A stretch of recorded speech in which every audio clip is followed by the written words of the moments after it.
Good morning and happy Tuesday. We're back here on the Bus Stop Banter and we are talking about the weekends we give up for travel ball. So, as you know, Braxton plays travel ball and we have 3 tournaments this month and 3 next month. As of right now, there might be more, but there's a lot of things that we give up. What are some of the things that we give up, Braxton, when we're traveling for baseball? Peace. Peace. Yeah, so we're on the road Saturday and Sunday, and we're missing a lot of things that happen on the weekend. We rolled into my niece's birthday party a little bit late on Sunday. We made it, but we are an hour and a half late. So is it worth it? Is it worth it to be on the road and miss some of these things? Yes and no.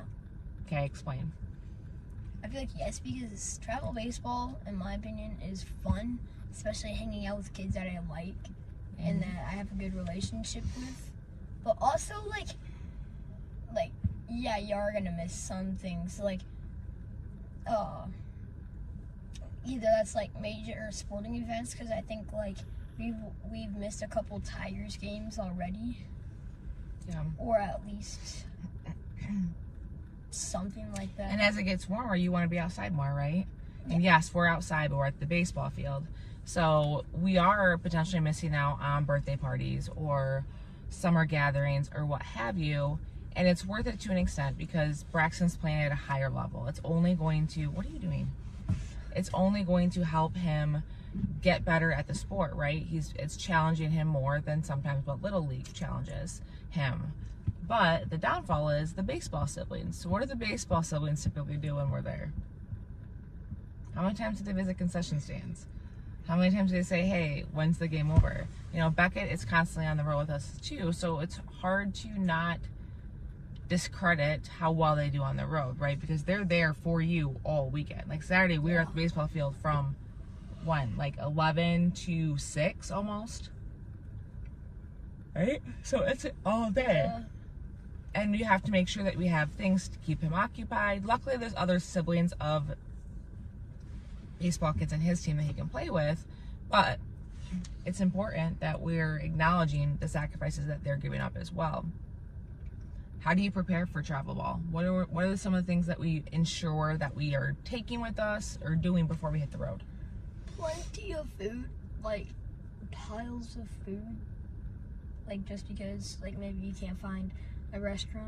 I mean, it doesn't help that I'm vegetarian, but also, Yeah, so we bring a cooler of things, right? So fruit, we do some meat and stuff for his brother.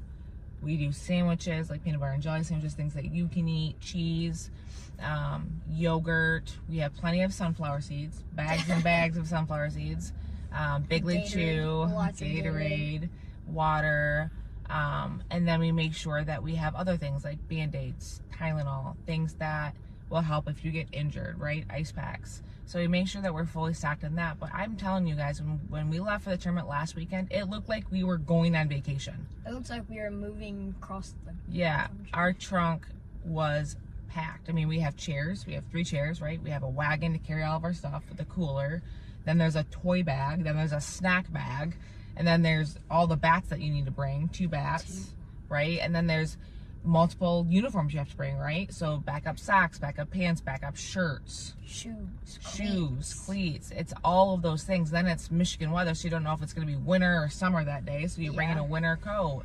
And so it's making sure we have all of those things because we're an hour and a half away from home. We can't just come back in between games, right? So it's ensuring that there's a checklist. Oh, battery packs, right? Because I do Game Changers, so my phone dies quicker. So it's making sure that our devices are charged, Beckett's tablet is charged, all of the things. But it's a toll, right? It takes a toll on us. You know, we don't get much sleep. We don't get to enjoy a lot of the weekend. So what did we do Sunday? We did laundry, we cleaned, we meal prepped, we placed a store order. It's all the things, right? Because we're not here on the weekend to do the normal things that we should be doing. So we have to make the most of the time we have during the week to get that stuff done, like your dad mowing the lawn last night, right? We didn't have baseball because your brother had a bye, but you have baseball tonight, you have baseball tomorrow, your brother has baseball Friday, then you have baseball all weekend. So it's ensuring that we're getting those things done when we can. What are some of the other things that you sacrifice when you're at a tournament?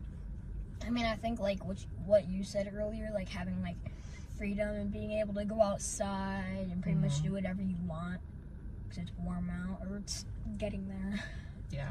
It's probably gonna dip back down to like negatives because it's Michigan, but Well, I mean, we have to bring umbrellas too because Yeah. sometimes it's sprinkling and like it's supposed to rain Sunday it's supposed to rain, yeah. But like with Beckett's cochlear implants, like those can't be. Canopy. Yeah, we have the canopy. Yep. So we have this big canopy that protects us from rain, protects us from sun, etc. But like Beckett, he can't let his cochlears get wet. So do we bring waterproof? Do we bring umbrellas? What have you?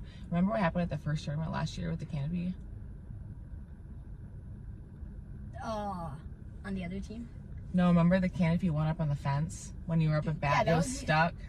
That was the other team when I was pitching. Yeah, you were pitching. It was the other team. Yeah, but like last year, somebody had a canopy and it was so windy. It blew up on the fence. And it got stuck there. And Braxton's trying to pitch when these guys are climbing up on the canopy to try to get or climbing up on the fence to get the canopy down. How distracting was that?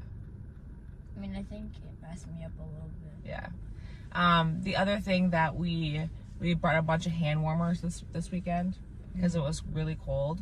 Yeah. I had ordered some activity books for Beckett, but they didn't get here till Sunday, of course, because why would they get here on time when they're supposed to be here on Friday? Well, yeah, travel ball is a commitment, but if you plan and you prepare and you have checklists to make sure that you're doing the things, you should be fine. But his buddy's dad, who's new to travel ball, texted me Saturday morning. He goes, "Man, packing for travel ball is a whole different thing." And I was like, "Yeah, there's a lot of different things you have to bring." Like I think one day he forgot gloves, one day he forgot his hat. So it's definitely a different beast, right? Because Westwood, we're 5 minutes away, right? So if you forget your cleats, we can run home and get them. Yeah. When you're in travel ball, how many times do we ask you to check your bag? Do you have your cleats? Do you have your bat? Do you have your helmet? Well, I check it like first thing in the morning, and then I check it after, and then like I went and did like a little bit of batting and like fielding drills and stuff downstairs, and then I like checked after that. Then after that, and then we got in the car, and then Dad checked that, and then right before we left, he asked me to check it again. He asked if I had my cleats. Yeah. What's the thing that you do with your baseball bats every night before a game? Not every night, but I started to after I got into a little bit of a slump or batting slump like last year or whatever in travel, and I just slept with one of my bats, and I ended up going like 2 for 3 or something. So this weekend I slept with both bats in this bed. Yeah, USA. I'm not really sure how you were comfortable at all. It's actually not that bad. I just like got my glove. And you slept with your glove too? No. I propped it up on a pillow, and I put the glove like on the pillow, and then I pulled my covers. You feel like over. that brings you good luck? I mean, maybe. No, I don't know. But you know, the weekends we give up a lot for travel ball. So those are some of the things that we talk about, some of the things we do to prepare and get us ready for a baseball weekend. So if you're talking about travel sports, this is the video to really get a good idea of the sacrifices that you're giving up to do those travel sports. There's a lot of pros, right? Like I said, Braxton's playing at a different level. It's harder for him. It's more challenging. He's pitching quicker. He's hitting off faster pitchers. So lots and lots of benefits, but there are some downfalls. So if you are looking to get your kid into travel sports, just make sure that you are fully prepared for the pros and the cons of it. So anything else you'd like to add? I mean, yesterday, I think one of the reasons that I was swinging and missing a lot and stuff. Yesterday, or you mean this weekend? Yesterday. Monday? Yeah. Cause I had that ground ball. Yeah. I had that ground ball or whatever that went. So Braxton's used to all weekend he was hitting against faster pitchers. Yeah. And then he went up to a kid on Monday that was really slow, so you couldn't get the timing down. He was throwing like 30 and it messed me up so bad because I was going against kids who were throwing like 50. So it's an adjustment too. That's the biggest thing is like the adjustment back because he played Saturday, Sunday, then you played again on Monday, and it's a different beast. Yeah. So lots of adjustments, but anyways, that's all we have today for the Bus Stop Banter. We will be back tomorrow with a new episode. Have a great day.